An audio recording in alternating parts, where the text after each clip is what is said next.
హిందువుల మనోభావాలు దెబ్బతీసేలా సీఎం రేవంత్ మాట్లాడారని మండిపడ్డారు టీటీడీ బోర్డు సభ్యులు భానుప్రకాష్ రెడ్డి. ఆయన వెంటనే క్షమాపణ చెప్పాలని డిమాండ్ చేశారు. అల్లా జీజస్లను విమర్శించే దమ్ము రేవంత్ కు ఉందా అని ప్రశ్నించారు.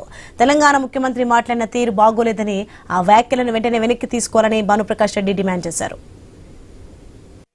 ముఖ్యమంత్రి రేవంత్ రెడ్డి గారు కోట్లాది మంది హిందువుల మనోభావాలు బాధపడే విధంగా, గాయపడే విధంగా వారు మాట్లాడడం జరిగింది.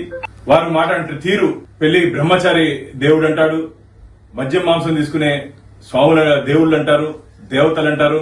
నీకు ధైర్యము దమ్ము ఉంటే అల్లా గురించి గాని జీసస్ గురించి మాట్లాడే ధైర్యం నీకుందా? హిందువులు ఆరాధ్యంగా కొలుస్తున్నటువంటి దేవతల పట్ల మీరు మాట్లాడిన మాటల్ని వెనక్కి తీసుకుని బేషరతుగా హిందువులకు క్షమాపణ చెప్పాలని చెప్పి నేను డిమాండ్ చేస్తున్నాను. వేల సంవత్సరాలుగా వస్తున్నటువంటి సాంప్రదాయాల్ని ఈ రోజు అవహేళన చేస్తూ నువ్వు రాజకీయాలకి ముడిపెడుతూ, రాజకీయాలకి ఏ రోజు ఏ పార్టీలో ఉంటారో తెలీదు.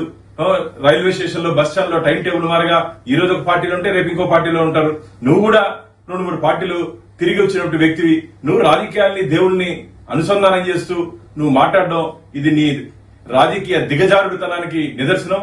వెంటనే నువ్వు హిందువులకు క్షమాపణ చెప్పాలని చెప్పి నేను గట్టిగా డిమాండ్ చేస్తున్నాను. తెలంగాణ ముఖ్యమంత్రి రేవంత్ రెడ్డి గారు కోట్ల